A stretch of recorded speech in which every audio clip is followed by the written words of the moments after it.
Here we go. It's time for TSS Fantasy.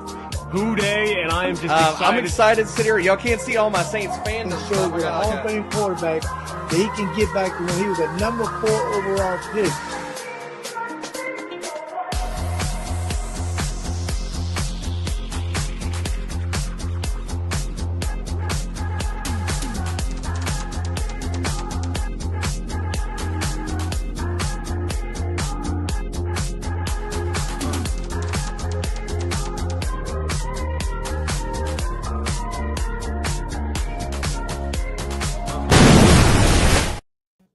That's right, ladies and gentlemen. It is Commissioner Cooper, and it's time for TSS Fantasy. Yeah. By the way, Justin, I did talk to Freddie. He's actually going to be on live next week, so we're going to get that drop taken care of next week. So just so we're clear. All right, guys, we got a great show tonight. We're going Packers and Bears. So let's get things started tonight. We'll do the intros first. Let's do the co-hosts first because they're quick and easy. First to my left here, it's Andrew, Mr. Sophistication himself. LeDuc, welcome into the studio, sir. As always, feeling classy, feeling fine. And if you've been on with my TikTok journey with those damn 4 sports teams, day 25, this is getting ridiculous. The filters hate me on TikTok. Stick with me. We're going to do it eventually. All right, stick and stay with LeDuc. Let's go with Justin Jesus Herrera. Welcome into the studio, sir. It's okay, LeDuc. They would never guess the 4 teams that I root for either. Everybody's got to have that one pity team that you kind of go, oh, geez, you're really a fan of that team? Yeah, Sacramento Kings. I'm really a fan of Sacramento Kings. But anyways, as far as commish goes, I'm going to make this real quick. Fred's been telling me he's going to be on forever now. I think Fred's on like forever Puerto Rican time because he is forever 15 minutes late. His life is like 15 minutes late at this point. But get well, Fred, because I heard about your accident. You ain't wrong. You ain't wrong. Yes, our thoughts and prayers, of course, with Freddie, but he don't need no prayers. Let's go to our first guest representing the Green Bay Packers. It's Wendell. Welcome into the studio, my friend. Hey guys, how are you doing? It's always cool to talk about the Packers, talking some fantasy football. Even though I'm a big dynasty fan, not a big redraft fan. Let's talk some Packers and let's go.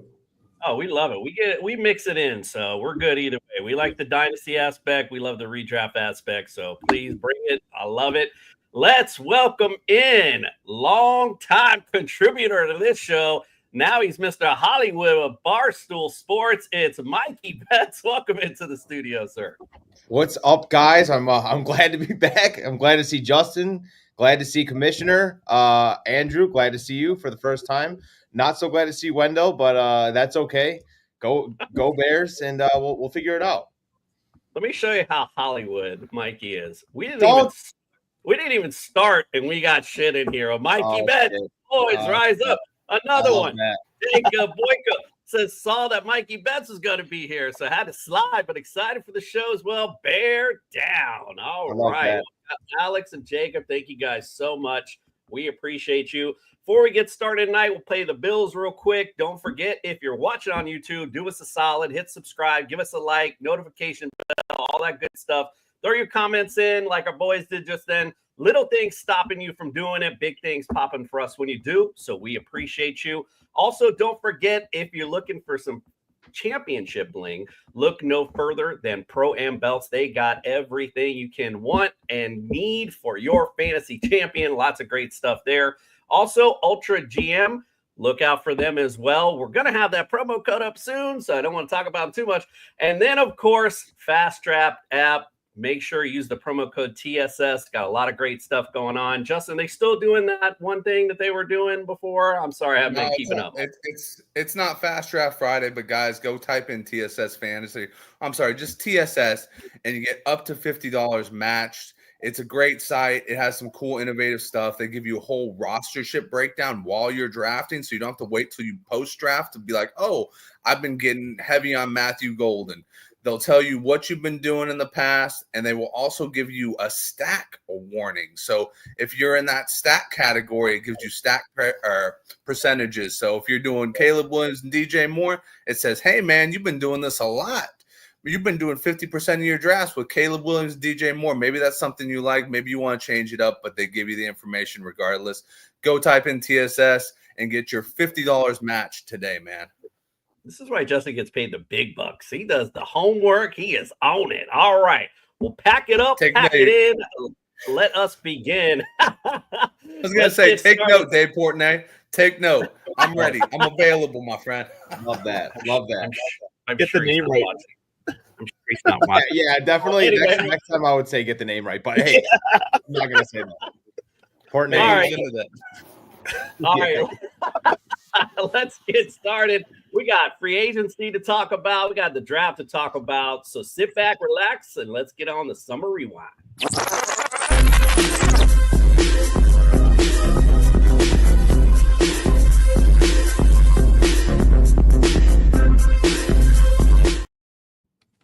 All right, real quick, Blake, what's up with you, my brother? Thanks for commenting in there. We appreciate you for joining us. All right, let's get started tonight. Let's go ahead and let's go with Packers first, since Mikey's been on our show so damn much. He can wait a little bit. No, I'm just kidding. Let's talk about those Packers and talk about some of the losses and additions when we go into the free agency. So, Wendell, I'll just go to you first, my friend. Give me a grade for the free agency period for the Packers. Tell me, expand on it. Tell me about the guys you like and didn't like. Yeah, I think it's probably B- for the Packers. As always, it's natural for them. It's not an active offseason like the Bears, the offseason dynasty. But I think the Packers made some solid moves on defense with Nate Hobbs. I think Nate Hobbs was a good addition because last year the Packers, they've used it to not have Jair Alexander to a certain degree. And so they're not exactly replacing Jair Alexander. They are replacing Eric Stokes. So I think signing Nate Hobbs to replace Stokes is a good option. And on offense, they signed left guard Aaron Banks from the 49ers. I think he's a good player, a fine starter. I think the Packers probably overpaid a little bit. It's $17 million a year. That's a lot of money for a left tackle that's probably not an elite left guard. Sorry. So I think the Packers, in terms of free agency, it's what they do. They sign a guy here or there. I think last year they made bigger moves with Josh Jacobs and Xavier McKinney. This year it was more like rounding out the roster. And as always, the Packers try to be more active through the draft and reinforce the roster through the draft. And in free agency, it was just that. It was Banks, Hobbs, and then a minimum signing for Mecole Hardman, which in terms of fantasy, not much to talk about because Hardman will probably be mostly a special teamer for the Packers. Yeah, I was a little sad to see A.J. Dillon go because it just felt like he was that Packers guy. But, he really wasn't doing shit, quite frankly. So yeah, I think in terms of running backs, I think it was more or less expected that Dillon would go. But I think it tells a lot about how the Packers trust Marshawn White because I think they see him as a probably the running back two behind Jacobs for the foreseeable future. And I think they have complementary skill sets. So I think it makes sense for the Packers to bet on White because he had a kind of a nightmare rookie season with injuries. But I think now he's fully healthy. And I think it makes sense for the Packers to bet on him. Love that take, Wendell. Absolutely. Real quick, Jacob. Fuck no, we're not talking about no Chicago Bulls after this. This ain't no Bears show, bro. Or Chicago show, my bad. Jacob also said, is Amos still on the Packers with a bunch of question marks on there? So. And Daniel Berry Sports Highlights. Happy Monday, everyone. Happy Monday to you. Thank you guys for your comments. We appreciate you. Mr. Wonderful Mikey Betts, my friend, everybody's obviously salivating over this Bear stuff. So you tell me, give me a grade for that free agency period and talk about the guys you like or didn't like. I mean, what do you give back-to-back champions of the offseason? You give them an A grade. That's what we get every offseason. We get an A, and then we play the season, and then it's an F. I did like, last year I was all hyped up. Caleb Williams, Keenan Allen. We got a bunch of new pieces, new weapons. I can't fucking wait. And then my hopes get, I fuck up every year, dude. Every year I buy into this team, and I kill myself every single time. So I told myself I'm not going to be that excited, but I am through the roof. Okay, I'm through the roof. We got our offensive line all the way revamped, and I hope so. I hope that chemistry isn't a big problem. That's my biggest concern is you got 3 guys from 3 different teams, and then you got a couple new guys. One guy, Darnell Wright, is the only guy that's coming back. And then you have a rookie who's probably going to play left tackle. So technically none of these guys know each other really. None of these guys ever played a snap together, and we're not going to see how they are until we see them on the field for their first time. Swift hasn't been the best, but he also hasn't been the worst. That's been my problem with everybody is as everyone was talking shit about Swift. He still was productive for us, and he still got a shitload of touchdowns for us, probably the most touchdowns for the Bears. So as underwhelming as Swift has been, I still don't feel like he was the worst. I don't think he had the worst season for the Bears. That's obviously our cornerback who is terrible. I mean, he's not terrible. I think he just had a rough season. Stevenson, right? That's his name, something like that. He was a bum last year. He screwed us, but I'm excited. I like that we got the interior. We fixed up the defense a little bit with our linebacker. I can't even say his name. Aman Ogbongbigame. Can't even do it. Ode Ingbo. Here's my rule about players that I can't get their name. Unless you're good, I'm not going to figure it out. That's why you learned Giannis Antetokounmpo right away. He was good. So that's my rule. Otherwise, we didn't really get rid of a lot. We got rid of offensive line that kind of stunk. We got rid of Coleman Shelton, trash. And then Tevin Jenkins, who is kind of like a Jar Alexander kind of guy, is like he's great when he's there, but usually he's not there, so it doesn't really matter. So getting him off the team is kind of a wash anyways. So I think we did a really good job for the offseason. Trying not to get hyped up. Still think we'll win 12 games, but that's just me. Every year. I love your take on Swift, by the way, because I was kind of in that boat as well. Like, Swift, but I was, preparing for the show. 19th fantasy running back last year. That's not too damn shabby, I'd say. So, I love the take on a 5 win. Right. Like they've only won 5 games, and he was still 19th in production for running backs. So can't really complain. Exactly. Your boy Jacob says Kmet needs to be a top 4 tight end. Although I'll just say, I know, I can see the look on Wendell's face. We're all kind of hoping that Loveland is the guy that steps up in that offense. We're all a little bit excited about that. But we'll see. I mean, there'll be opportunity, that's for sure. And obviously with Keenan Allen departing as well, I've heard some rumors that America's team, the Miami Dolphins, might be looking at him now that we traded Jonnu. We need somebody for that red zone. So I hope maybe that's what we're talking about. Oh, look at this. I love this one. Mikey Betts is honestly so cute. I mean, yeah. I paid that guy $20 to say that. So that worked out. I'm glad it got on. Pinch those. We found Justin's burner account. Yeah, probably. Every time I did get the Venmo in, so we're good, Mikey. Don't worry. All right, yeah, appreciate you always. All right, Wendell, let's hit the draft. You talked about how the Packers traditionally that's where they build. So let's talk about that draft. Give me the grade for it, and give me the guys you're most excited to see out in the field, and what you think.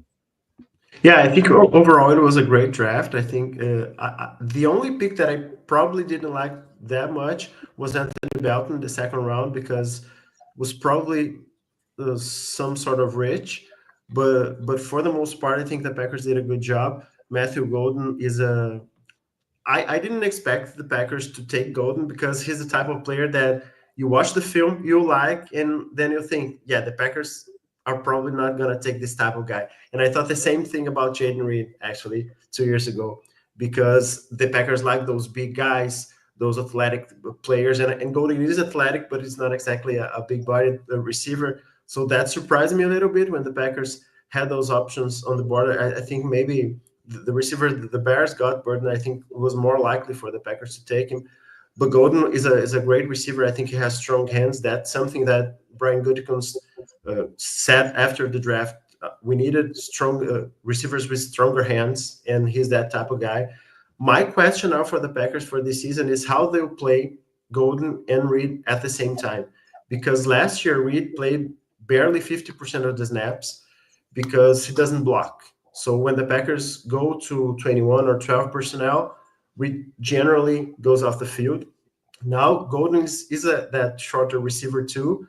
Even though he's not a slot receiver, I think he'll be more of a Z receiver for the Packers. I'm curious to see how the Packers will use all of them at the same time. In the third round, they took Savion Williams, another wide receiver, but I think he's more of a gadget player. You guys probably remember Ty Montgomery. I think the Packers will use him, Savion, more like they used the rookie Ty Montgomery in 2015, because at that time, the Packers, in the preseason, they tried to develop Montgomery as a real receiver, running routes and lining outside even. And in the regular season, then they moved him to a gadget role. And I think that'll be the approach with Williams. He'll be more of that gadget player, wide receiver 4 or 5 for the Packers this year. And then maybe he'll develop into something more, because a lot of the Packers receivers now are entering contract year or second to last year on their rookie deals. Watson and Dobbs are in contract year now, so I think it makes sense for the Packers to jump ahead and try to develop some other guys to replace Watson and Dobbs if necessary. And let's see what happens. But I think Golden was an excellent pick, and I think I like the philosophy of investing in the offense, because for so many years the Packers have invested so much of their resources in the defense, and I think it makes sense now. I don't expect Jordan Love to reach the level that Aaron Rodgers had at his prime, so I think it makes sense to put more resources around him to build a strong offense. Yeah, and a really big play guy. He's proven that in college. And, quite frankly, we don't know when Christian Watson is going to be fully healthy. We've heard rumors could be 4 or 5 weeks into the season. But it takes time for them to get back to the speed of the game. So who knows how long we'll be without a fully healthy Christian Watson. So I think that was a great pick for them as well. Mikey Betts. All right, my friend, give me the grade for the Bears draft and some guys you like and don't like. Yeah, I just want to say shout out Wendell. He's doing a very nice, articulate breakdown of the draft. Mine's not going to be like that at all. I'm just going to go player by player and say how I feel about them. So Colston Loveland, tight end. I don't know why we drafted a tight end at that number. I thought we were going to try to get an edge, a linebacker, something to help the defense. We didn't do that. If Ben Johnson wasn't our coach, F. But since Ben Johnson is our coach, A+. And then we'll go with Luther Burden. By the way, all of our draft picks sound like 90s R&B singers. Luther Burden, Ozzy Trapillo, Za Frazier. These all sound like 90s R&B singers. So I love that. I'm already going to give him an A for that. Luther Burden, he's a great wide receiver. He played great. He's known for big hands and catching while there's pressure on him. So that's great. I'm excited to see what that's about. And then when you line him up with our other guys that we have, I'm blanking out on chat. Help me out with Roma Dunze and then DJ Moore. Keenan Allen's gone. So that will help fill the spot. You're getting younger. And what I liked about Keenan Allen last year is he coached the rookies up like Roma Dunze. So even though he left, he's still leaving a part of him there and leaving all the knowledge to help these young guys. So I think that's great. And then we had 3 picks in the second round, which I really liked. We ended up going with Ozzy Trapillo, an offensive tackle from Boston College. I like the connection with Ryan Poles and the general manager. His dad played Ryan Poles played with Ozzy Trapillo's dad. So I like that connection. I like that his percentage grade was very high. He was like a top 5 offensive tackle, and we still were able to get him in the second round. And we'll see how he does. Hopefully he pans out. If not, what I like about the Bears this year is that we have enough depth in the offensive line that I'm not really too worried about it. We already have a starting offensive line, and now we have competition for that starting left tackle, which is great. Then I'm going to go Shamar Turner, defensive tackle, just to add extra beef, extra depth. We signed a bunch of free agents for defense, which is great, and it's a great pickup. But it's also nice to have that depth because guess what? They're not going to play every fucking down. So you're going to need the guys, the rookies that are willing to go 150% and play balls out. And when you look at a player like Shamar Turner, that's exactly what he is on the field. So I really like that. 3 second-round picks, that was great. Then we got a 4th-round pick, a linebacker, Hippolyte, funny name, once again, 90s singer. But I just like that name. I think if you get sacked by Hippolyte, you're kind of messed up. I can't wait for that. Sacked by Hippolyte. Can't wait for that. Cornerback, Zoff Frazier, just adding to the depth. Hopefully he pans out. That would be great. And then we can go to round 6 and 7. We got a running back in the 7th round who I want to talk about. He's from Rutgers. Everybody knows that when you get players from Rutgers, there is no college that has you more NFL ready than Greg Schiano getting these guys ready. Greg Schiano works these motherfuckers out that when they get to the NFL, it's like, oh, that's it. So I do like that. Even though it's a 7th-round pick, you're going to hear me hype that up. That's crazy. That's how delusional I am. Look out for Kyle Monange. And then in the round 6, I skipped it. But round 6, we got a guard from Michigan State, which is just adding depth to the offensive line, which I'm very excited about. Nice. That was a great breakdown too, Mikey. Don't sell yourself short. Great job. Right, Great job on both of you. I love it. All right, we're going to expectations and sell and then you build them up. I like it. All right, I'm taking notes. All right, we're going to take a quick break, and we're brought to you by the Injury List podcast. Our boy Brian is going to come in and talk about a couple Packer players and their percentage to hit the bench. I apologize too this week. Had a little bit of technical difficulties. I had some wiring issues, which are finally fixed. But you'll see that obviously when I play this. So, all right, let's hear from Brian, his percent to the bench for the Green Bay Packers.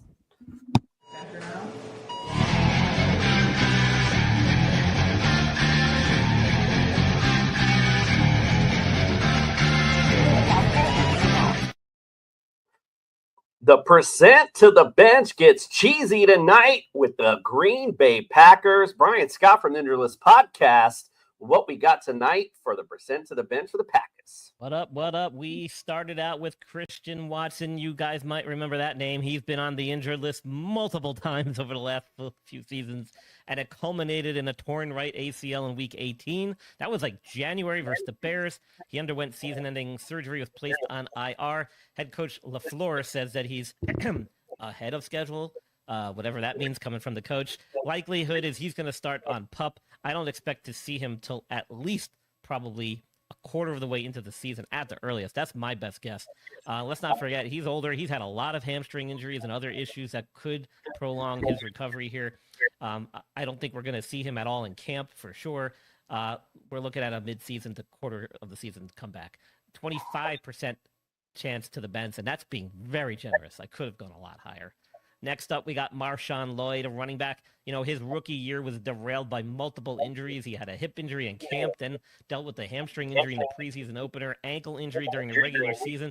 To top it all off, he ended up having appendicitis, spent time on IR due to non-football illness. And as of mid-June this year, though, it sounds like he's healthy, fully back to 100%, and back with the first string offense at minicamp. So we expect that he'll be good to go. I give him a percent bench to the bench of 15%. And rounding it up with Jordan Love at the quarterback position, he endured a knee injury, an MCL sprain in week 1 last year, missed 2 games, dealt with an elbow issue later in the season, but was still practicing, was full ready for the playoffs. LaFleur said Love isn't using any of those past injuries as an excuse, and has been working diligently in the offseason to get healthy. It sounds like he will. I give him a 5% chance to the bench. All right. Go ahead. Sorry. Sounds good. We'll see you on the next one. Sorry about that. All right. So you can tell I'm having some issues on that take. So sorry. My apologies. But a pretty decent grade for some of the players there. Obviously, he's taking Christian Watson into account, already dealing with a lot of injuries as it is. So, all right, guys. Well, we talked about what was. Let's talk about what is. Let's get into some season predictions. This baby hits 88 miles per hour. They're gonna see some serious shit. We're going to see some serious shit indeed. Let's go. We're going to go to Mikey Betts first on this one. And let's straight up go with the QB position. Caleb Williams last year, as far as fantasy goes, finished 16th overall, as far as quarterbacks are concerned. So what do you think about this season, Mikey? Do you think he has a repeat performance? Does he go lower, or is he exceeding expectations this year?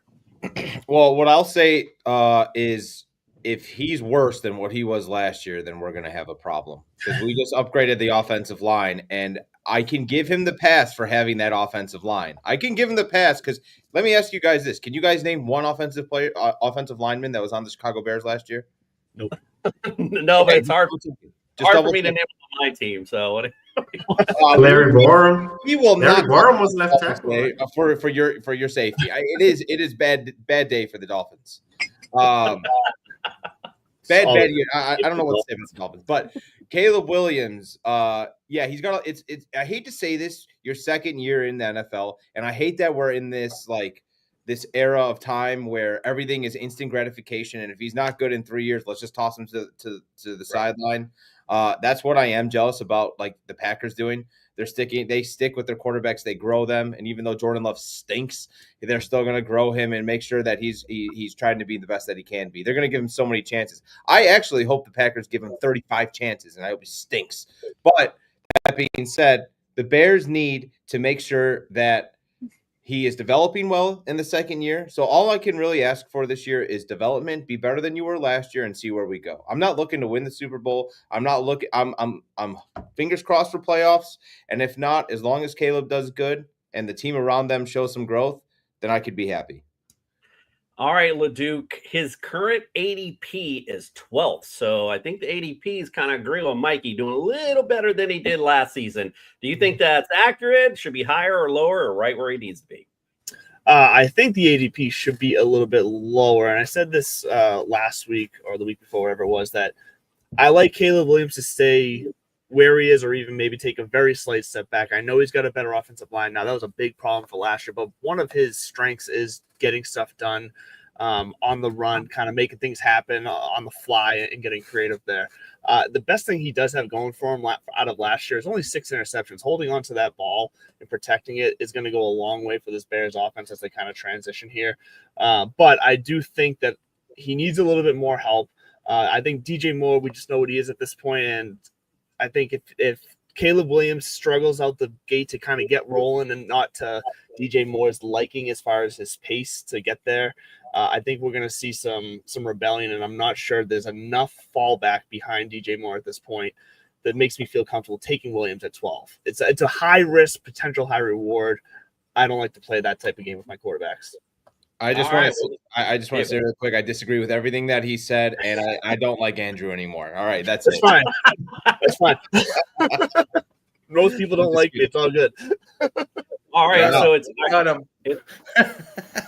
it's ironic that Mikey said that Jordan Love stinks, because so Caleb Williams finished 16th. Well, Jordan Love finished 17th. So I don't know what you're saying over there, but go ahead, Mr. Wendell. Tell him what we think about his draft status this season. Is he going to be higher, lower? Should we expect the same kind of result this year?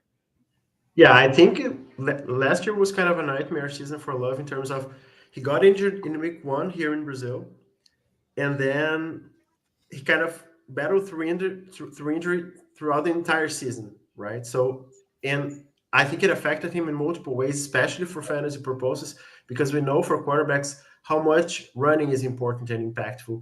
And he was barely running, barely scrambling. It was everything from the pocket. And I think for fantasy purposes, when a quarterback can run, he has to rely too much on touchdowns. And it's hard to compensate for that. So I think for this year, considering that he'll stay healthy, I think what he had in terms of production last year is kind of a floor for him. If he stays healthy, I'm pretty sure that he'll be around the top 10 quarterbacks. But for example, my league that I play in Dynasty, we kind of import the numbers. We have a salary cap league, and we import the numbers from over the cap through a system for our league. So if we play a salary cap league with real numbers, that's a questionable spot for Jordan Love, because he makes a lot of money, and he doesn't run a lot. So I think for quarterbacks, it's hurtful. But if you play a normal league, I think it makes sense to bet on Love, especially at this price. Yeah, no, I like that. Justin, agree, disagree? What do you think? Where do you think Jordan Love's 80? Well, his current, I don't think anyone said that. His current ADP is 17th right now. Oh, the same as last year, ironically enough, how he finished. What do you think?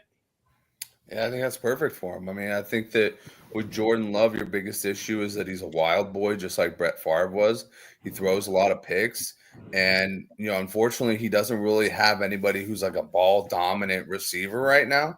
So when he throws these just wild passes up in the air, he's not going to have DeAndre Hopkins to go snag that out of the air. He has to rely on Matthew Golden's short ass, or he has to rely on Jaden Reed or Tucker Kraft. Guys that really at this point are not really established, go out and get it type of guys.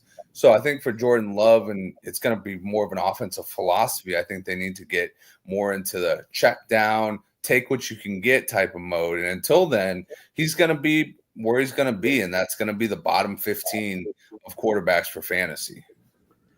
Real quick, Mitch Mouse 84. He said Jordan Love does stink. Thank you very much for your comment and checking in with us tonight, Mitch.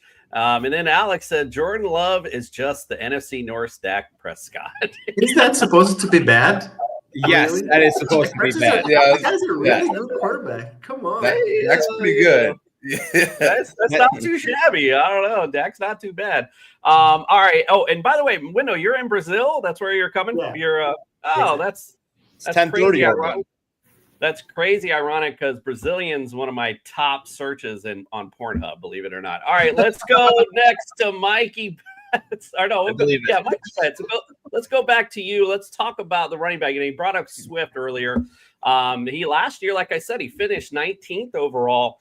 Currently, right now, they got him ranked 22nd. So right around the same type of production. What do you think? You think he's about the same this season? No, I honestly think that he's going to have, he listens to the news. He listens to what people are saying about him and talking shit. And like I said, I'll keep saying it because I was a fat boy growing up. I was an offensive line. We didn't get enough respect. When you have a good offensive line, it's going to open holes for your running backs. So I think that if he was able to be 19th last year and whatever he was at and still produce the numbers with that offensive line, let's see what he does with this offensive line.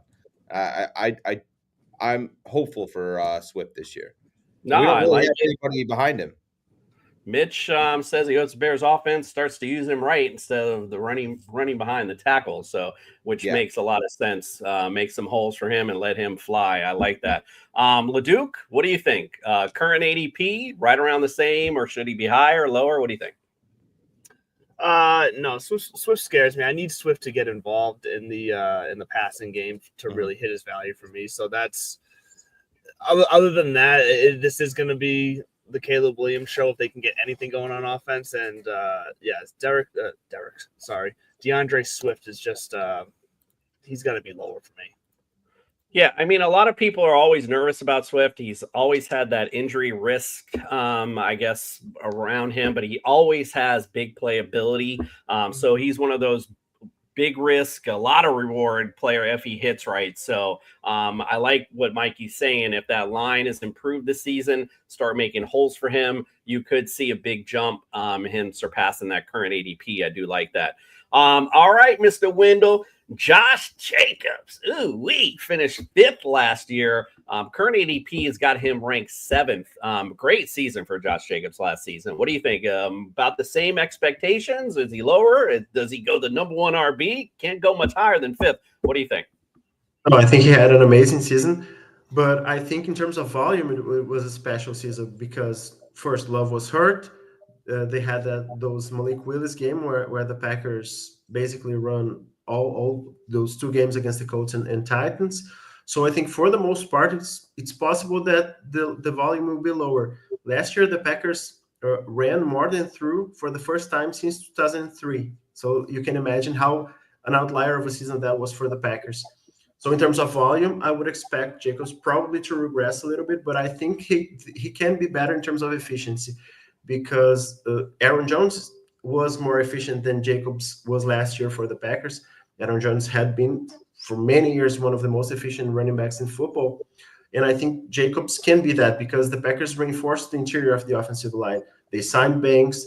They drafted Belton. They had drafted Jordan Morgan a year ago. If he doesn't win the left tackle job, he'll probably win the right guard job. They moved Elton Jenkins from left guard to center. So I think replacing Josh Myers with that combination, I think it will be a better interior of the offensive line for the Packers. And that will make Josh Jacobs a more efficient player. And probably if Love is fully healthy, I think that will open up some lanes. Teams tend to play a lighter box against the Packers if Love is healthy. So I think that will help Josh Jacobs too. I think he's been an excellent running back and everything the Packers could hope for when they signed him to that 4-year deal. And I think he's an amazing player. He has that track record of being a Pro Bowl player. And I think he can be that again for the Packers. Still young. Running back is a tough position, right? Because when a guy is 27, it's kind of already getting older. So, but I think Josh Jacobs has a lot of left in the tank yet. And he's got a second-year player right behind him. So Packers seem to be good at that running back position for quite a bit. Mikey, before we move on to receiver, I just wanted to ask, other than your boy from Rutgers, is there anyone else in that backfield you think might step up as a B to the A, as they say? What do you think? I will say that Roschon Johnson is supposed to be that guy, but I feel like he's the Packers version of A.J. Dillon, where everybody likes him, everybody wants to see him succeed. But where's he at? What's he doing? I don't know. Also, though, last year, terrible coach. I mean, we had Roschon Johnson at the 1-yard line, and they pulled him out for Kramer, some fat fuck offensive lineman that fumbled the ball at the 1-yard line. So who knows? Who knows? Fred was on. He's always got a big take on some coach. I know he was on the Bears coach a lot last year. Jacob says Packers fans are shaking in their cheese heads right now because of the Bears. All right, let's go to receiver, Mikey. Let's talk about this receiving core. Obviously, opposite Keenan Allen, but you do have DJ Moore, who finished 22nd last year. Romeo Odunze, which finished 51st. And you got a new guy, you got Luther Burden, the third, up as well. So what do you think? What do you think of these guys? Do you think they're gonna, well, except for Luther, do you think those Romeo and DJ perform better than last season, a little worse, or about the same? All right, so let me start off with Rome Odunze. I think Rome Odunze is going to take a huge step. I think that with the players that you have right now, not just the wide receivers, but even the tight ends and the running back, you have that they're pass happy. So it's going to open up the field a lot. It's going to spread it out, and you're going to have people not knowing who's going to catch the ball. So I do think that Rome Odunze is going to be our deep ball guy and our main guy. I don't know about Luther. He has some speed, and he could also pop off too. DJ Moore, he might take a step back. It looks like he's got all this. Every time I see DJ Moore, and I like him, nice guy, but when he's on the field, he has this body language that, and I don't want to be a body language guy too, because I have bad body language and I'm mad too. So I don't want to be like that. But also, don't be a bitch on the field. Just like, I don't know. And you have to learn how to work with a quarterback that's like Caleb, a little zesty, a little sassy. Like, you got to let him just do his way if he's going to be there. So what I would say to that is I think DJ Moore is going to take a step back, but the young guns are going to finally start showing out. And I could say that I'm comfortable with that because I don't think DJ Moore is our future because he's older. And I think the young guys are our future more. So that's what I'll say about the receivers.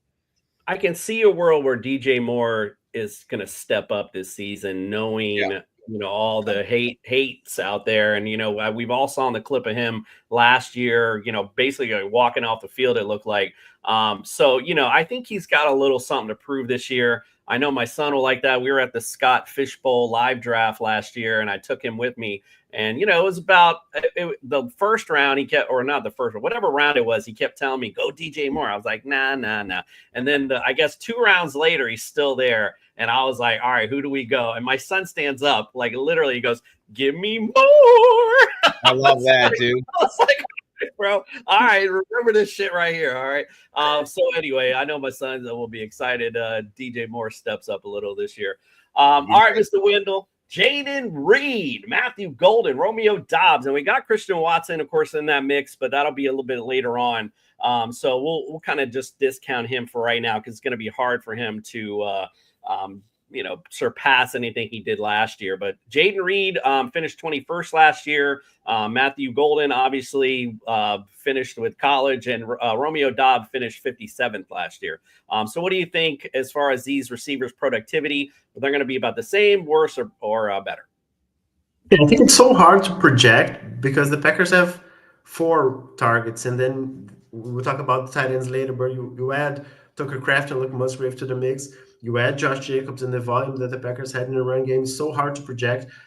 I honestly, I wouldn't touch probably the Packers receivers in terms of fantasy because I think it's great for in real life to have that many receivers, especially for a creative offensive play caller like Matt LaFleur is. He can, in any given game, he can adjust the game plan and throw to a specific guy, but it's hard on a week-to-week basis to project who will be the top guy. I expect, honestly, Matthew Golden to have an immediate impact because the Packers drafted him with that purpose, even though they might not say that right now because they have to respect the other guys. I think the Packers are trying to create a domino effect. They like Matthew Golden will be our top receiver, and then Jayden Reed can be just the slot guy and not the top target. Romeo Doubs can be that performative X receiver that he's better at. And Christian Watson, whenever he gets back, he can be that deep threat. So I think that the Packers are trying to establish a better hierarchy of the receivers. So I think that's what they're trying to do. So I would expect Golden to be a productive receiver from the get-go. I don't know if sometimes rookies are hard to project always, but I think he has that potential. And if you compare him to other rookie receivers like Burton, for example, I think is more of a developmental guy. I think Golden is more pro-ready to start right away and have a relatively productive season. So I think it makes sense for the Packers to take that type of guy to the role the Packers need right now. LeDuc, my apologies. I'll get to you in a second. Justin, what do you think as far as the receivers go?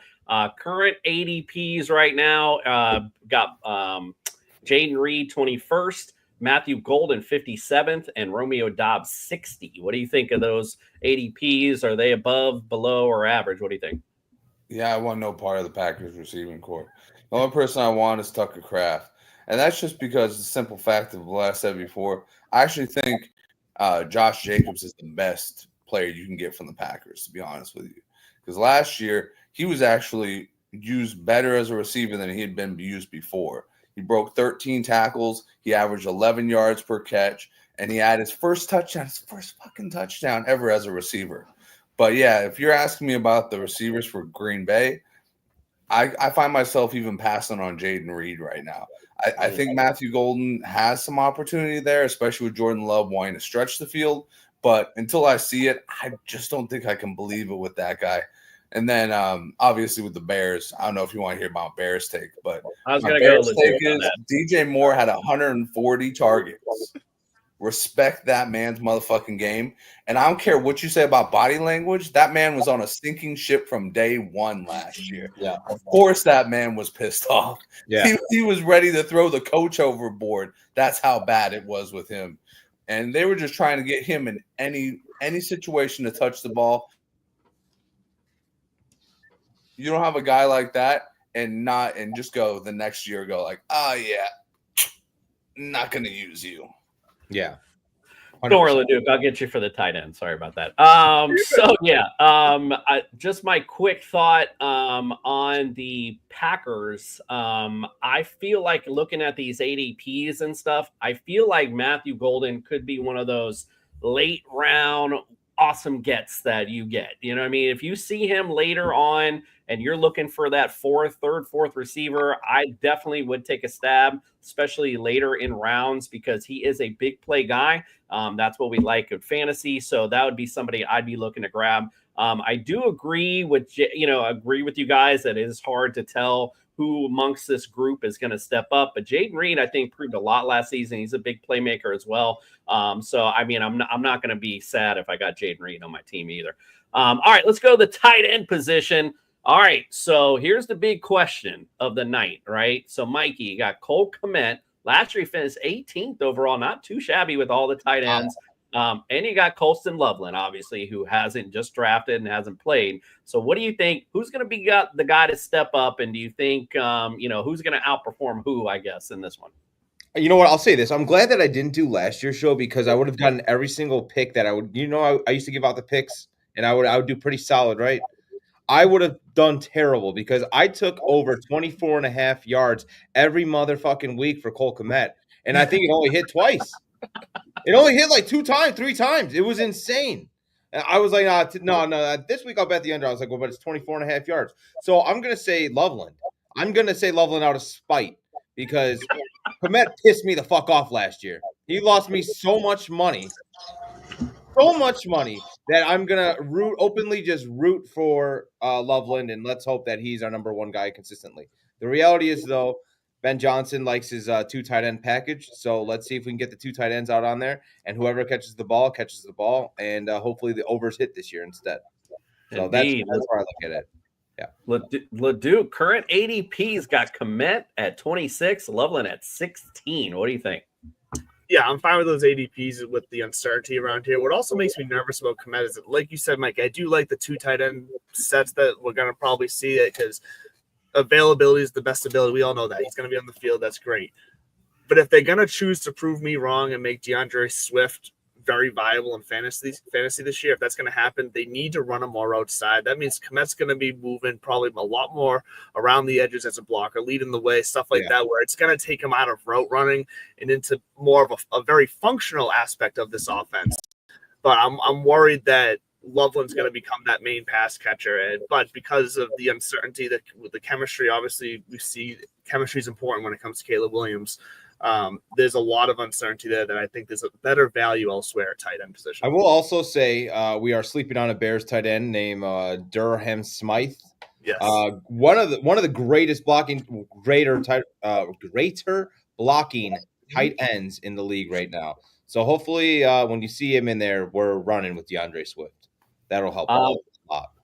I brought this comment up earlier, but you guys were talking, so I didn't say anything about it, but it's kind of perfect for right now.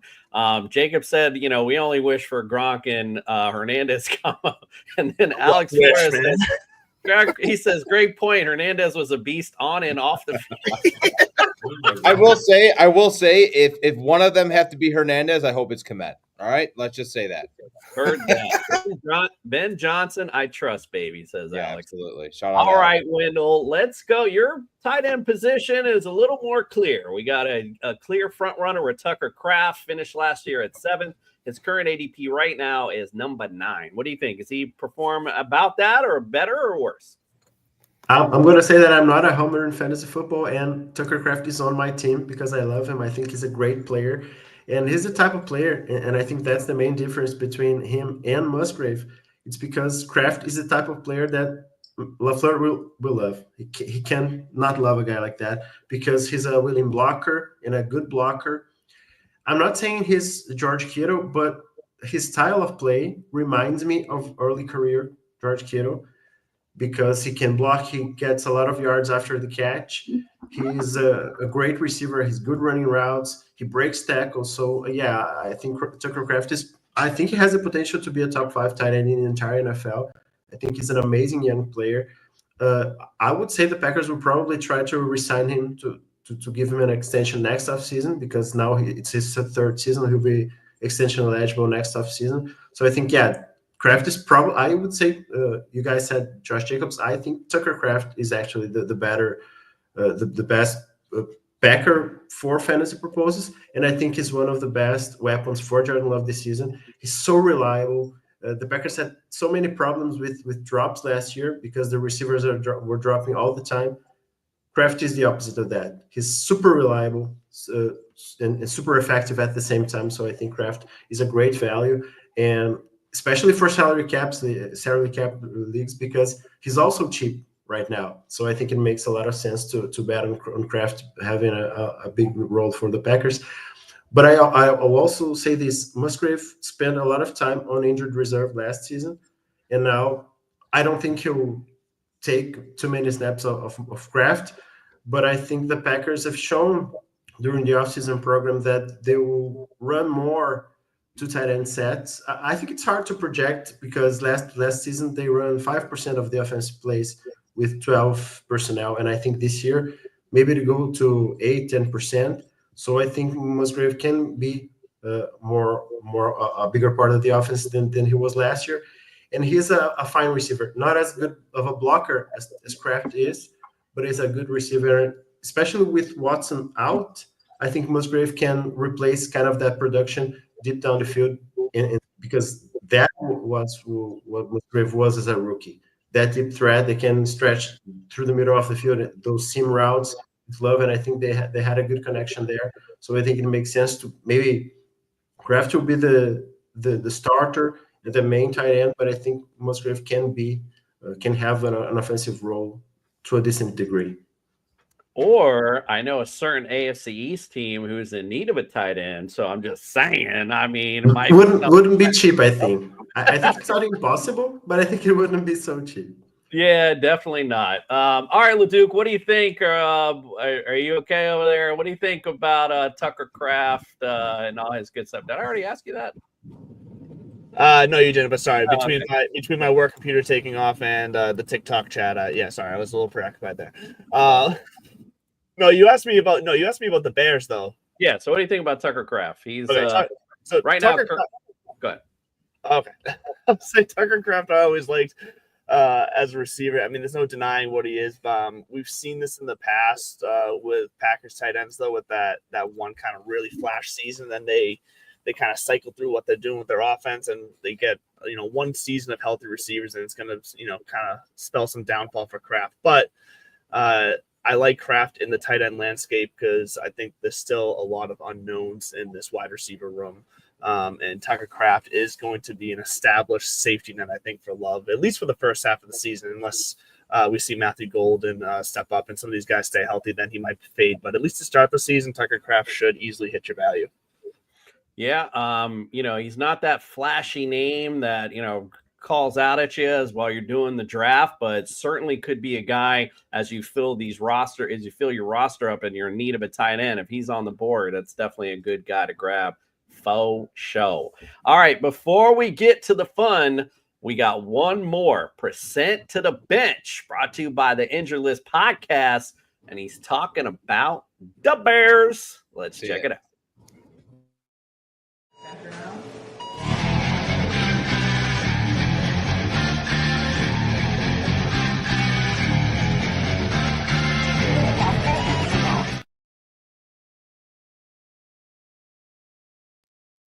What's up, everybody? Brian Scott of the Injured List podcast here once again for your percent to bench, starting out with the Chicago Bears.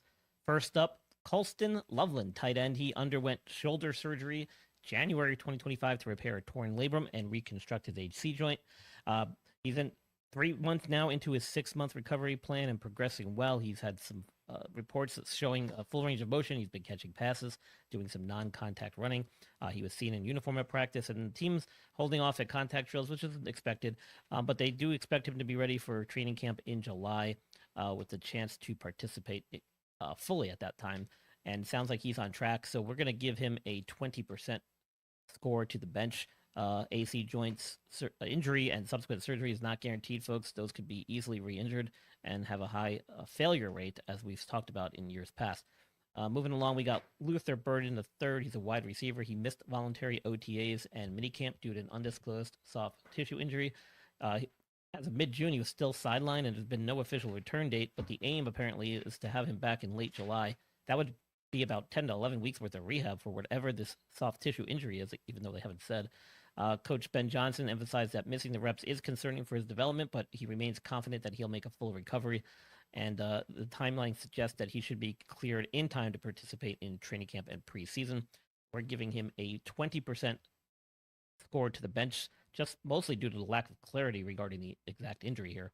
And then DJ Moore, he actually popped up at a list, not because of his high percentage to the bench score, but because of the low percent to the bench score, which is 0. In 7 seasons, he's only missed 2 games. He is the epitome of durability, and it is very rare for anyone to end up in the percent to bench segment and receive a score of 0. But DJ Moore, congratulations. You are the first to do so. Ladies and gentlemen, that's the Chicago Bears percent to bench. We'll see you later for more percent to bench. The epitome of durability. I love it. Absolutely. All right, let's get started. So the I guess theme of the summer tour was to do rivalries, and this is one of the oldest rivalries in all sports. So get your rivalry hats on because you guys are going to go mano a mano. All right, we're going to do the fantasy quiz show, and I'll just explain the rules. I'm going to ask a question. You guys will shout out the first answer. Whoever gets one in first and it's correct, you will get control of the round. There'll be 5 answers. If you get all 5 correct, you'll take the round. But if you get 3 strikes, the other guy will get a chance to win it. So it's a best out of 5. Let's do it. It's time for the fantasy quiz show. There seems to be no sign of intelligent life. It's the fantasy quiz show. Justin Jefferson. Justin Jefferson. It's going to be a long game. Shout out to Brad at the Unbearable Sports for leaving us that clip. That was always great. All right, let's get it on. It's the fantasy quiz show, and we got a doozy tonight. There's some interesting stats that I found while I was doing this, but I'm going to give you guys both a layup to start with just to get us warmed up. Here we go. Top 5 answers on the board. I am looking for, and again, it's between just the Bears and the Packers, who has thrown the most passing yards in team history? Brett Favre. Brett Favre. That is correct. That was number 1 on the list, 61,655. All right, Wendell, you got the round. Let's see what else you got. Got another one, Wendell? I would think it's Aaron Rodgers. Aaron Rodgers. That's number 2 on the list, 59,055 yards. All right. You got 3 answers still out there. Got no strikes. What else you got, Wendell? Michkowski. Michkowski. Not correct. All right, but you still got 2 strikes remaining, still 3 answers. Who else you got? I'm trying Bart Starr, bro. Bart Starr. 3rd on the list, 24,718. All right, 1 strike, 2 answers left. Now it gets hard, right? So I think it's probably. So I can't go Michkowski again, or maybe I can. If you want to be wrong again, sure. Yeah, that's getting harder now. I don't know. Let me think here. Don't think on Google. Yeah, no. I'm truly trying to think here. Hey, Alexa. I would say Jordan Love, but I think it's not him at this point. Is that your answer? Yeah. Jordan Love. Not on the list. So that's 2 strikes. You only got 1 strike left, 2 answers remaining. Jay Cutler? Jay Cutler. That is correct. That is correct. He is number 4 on this list. I know Mikey was like, damn, I was like waiting to salivating to get that one. He's number 4, 23,443. All right, you got 1 strike 1 strike left and 1 answer remaining. Can you snag the whole round? Yeah, let me think here. Sid Luckman, maybe. Sid Luckman. Hello? You play to win the game. Okay, well, speaking of playing to win the game, Mikey, you got 1 chance to steal it. There's only 1 answer there, my friend. So tell me what you got. It's going to be a Packer because I know that Sid Luckman is like the second most. So I'm going to default. I have no answer for this one. Let me think here. You got to go like the 60s. We named every single quarterback because they don't have any quarterbacks. They have like 4 quarterbacks in the last 40 years. Let's just say Jacob Boyko because I don't have a name, and that's. Now, if you want to crown them, then crown their ass. Yeah, All right. Just go ahead, Mr. Wendell. You got this first round. The answer, the last remaining, is Lynn Dickey. Lynn Dickey, yeah, exactly. I was going to say him, yeah. 69 yards. Oh, my goodness. All right. Let's go with, so Wendell's got one of these. Let's go with our next question.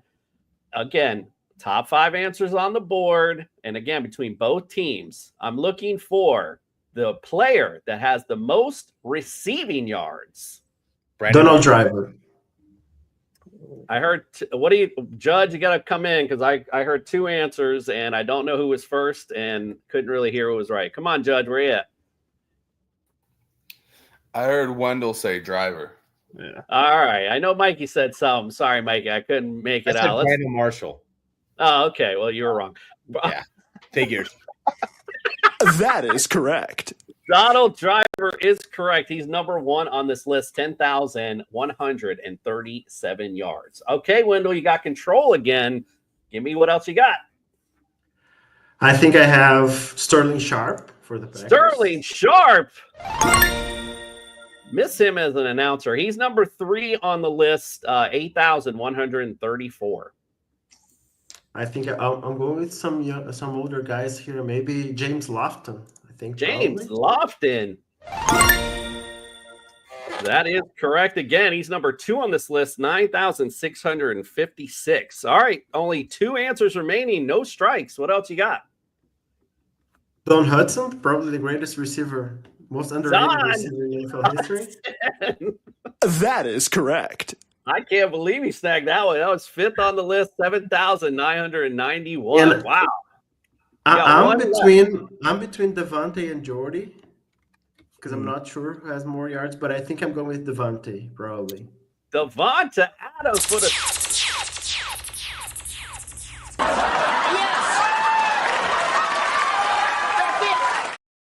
Wow. Is Devontae over Jordy? Yeah. Not one wrong. But yeah, that's funny. I wanted to bring that up. Actually, this is the whole reason I had this stat on here. So, do you know out this whole list? So we could go down all the way to finally a Bear hits this list at 15, and it's Johnny Morris who played from 58 to 67. Jesus. Wow, Right. That's Bears crazy. need Bears need to find themselves a receiver for their lifetime. Something. Jeez, oh please. Okay, Wendell, you're up 2-0 right now. All right, we're gonna go with the third question. Mikey, you got to get one, or it's lights out, as they say. I always lose this. All right, so let's go in all-time history. I'm looking for the player who has the most rushing yards. Walter Payton. Walter Payton. Walter Payton. Let's go. Mikey is correct. Number 1 on this list, 16,726. All right, Mikey, who else you got?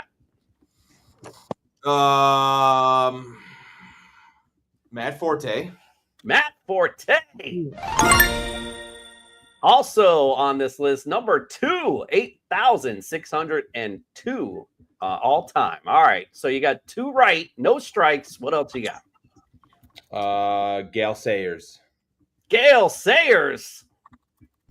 Fuck, dude. I know, not on this list. My goodness. All right, what else you got?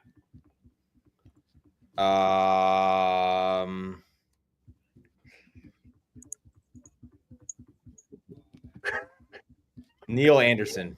Neil Anderson. That is correct. Okay, I think I'm out. He's number 5 on this list, 6,166. All right, there's 2 answers remaining. You only have 1 strike. Have some faith. Let's see what else you got. Aaron Jones. Aaron Jones. Wrong on that one. All right, so let's add. Is that 2 strikes? You only have. You got 2. You still got 2 answers. So, all right, what else you got? I don't know Packers like that, man. Do I go 80s or 70s?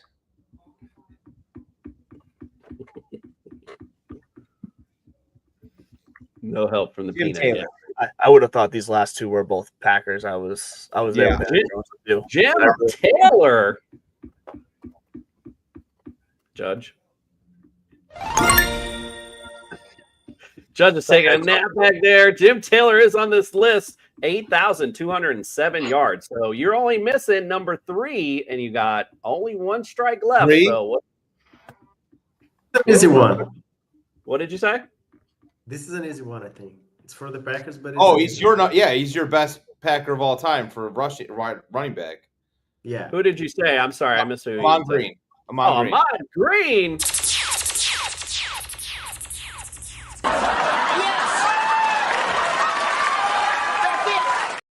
And Mikey was down himself, setting the expectations low, and then he comes in and gotta win something.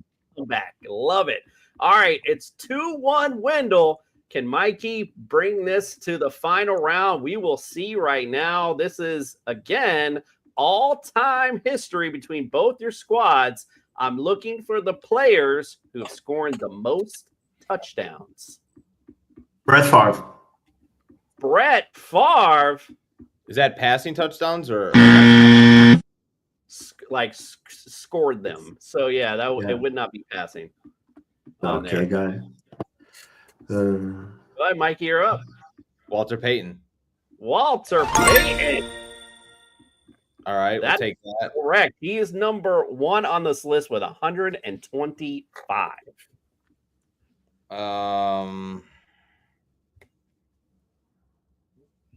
Fuck, dude. Is Davante Adams on there? Davante Adams? Davante Adams. That is correct. He's number 4 on this list with 73. Aaron Jones? Aaron Jones did not make the cut here. Not on this list. All right, you got 1 strike and 3 answers left. I don't know. I have no idea, man. Come on. I know. Hold on. Let me get the wheels going here. Gale Sayers. Gale Sayers. I'm done. How he hasn't? When you said his name, I'm like, how does he not on either of these lists? I didn't even look to see why he wasn't. He must have been at least close anyway, but not on this list, my friend. All right, so. Oh, am I out? No, you got 1 strike left. I'm gonna throw it back with Ahman Green. Ahman Green, not on this list. That's leaving a lot of meat on this bone for Mr. Wendell to take this game. All right, so you got 3 answers on the board. Just need 1 of them. Can you give me, again, the question is most scored touchdowns and team. Yeah. I'm going with Don Hudson again. I think he scored a lot of touchdowns. And why not? He is the one who has scored the most in Packers history.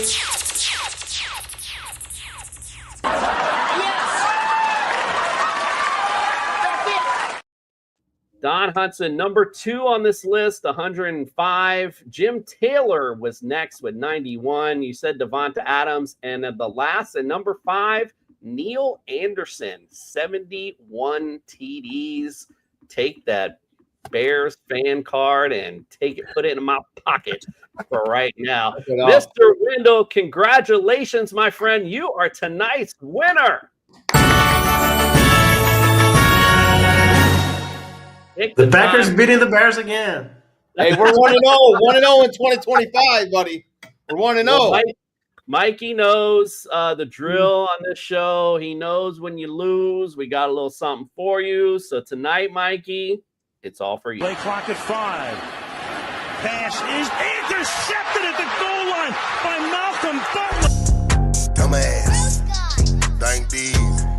They call me dumbass. Black guy need stupid. Indeed. Mikey. All right. Well, thank you guys so much. It was a pleasure to have you guys on tonight. We had a really good time. Always appreciate you being here. Wendell, we'll go to you first, my friend. Let everyone know where they can follow, subscribe, and get all your great content. Yeah, awesome, man. I appreciate your invite for me to be here. I cover the Packers and the AFC East for A to Z Sports, so you can obviously check all of that out there. And also can follow me on Twitter, as you can see there, at Wendell FB. Go get all of Wendell's great content, great guests, and appreciate you. Good luck to you Packers this year. And the real Mikey Betts, not the fake one. Let us know where we can follow, subscribe, and get all your great content, my friend. Okay, so you could follow me on X, Instagram, and TikTok at Real Mikey Betts. That's where I post all my content. I will be posting all my content a lot more now that the offseason is ramping up and the Bear season is coming. So just stay tuned. You'll see a lot of me. And then quick shameless plug, shout out. Make sure you guys tune into Frank Walks, Barstool Sports. I'm the producer. We're going to have a lot of good walks. I'm going to do a spoiler here, walk with Brian Urlacher by the end of the month. So that'll be very fun. Very excited. So tune in and let's get nasty. Yeah. Appreciate it. Appreciate the follows. Justin per Brian Urlacher is like, her? I might do a FaceTime with you, Justin. When I meet him, we just might do a little FaceTime and see what he does. I gotta ask him, how do I get this all fixed, dude? I'm going bald ASAP. So hopefully, bro, don't just do that to me because we're on live right now with the 2 people watching. Don't just do that to me. If you're gonna do that, there's 6. All right, don't talk shit about the chat right now. hey, I love the chat. I love the chat. I'm just being real here. If Brian Urlacher's coming on, FaceTiming your boy over here. FaceTime. I promise you, I'll shoot you a FaceTime. You got Scout's honor. I think that's what we'll do, right? Something like that. Yeah. Okay. What's up, dude? All right, man. We appreciate you guys again. Again, good luck to your teams this season. Everyone go follow, subscribe, get all their great content. Check us out on Friday. Stick and stay here. We'll be covering the Lions and the Vikings. So 2 teams I'm sure you guys are in love with. All right, guys. Well, we appreciate you. Good luck. And again, from us to you, we are out.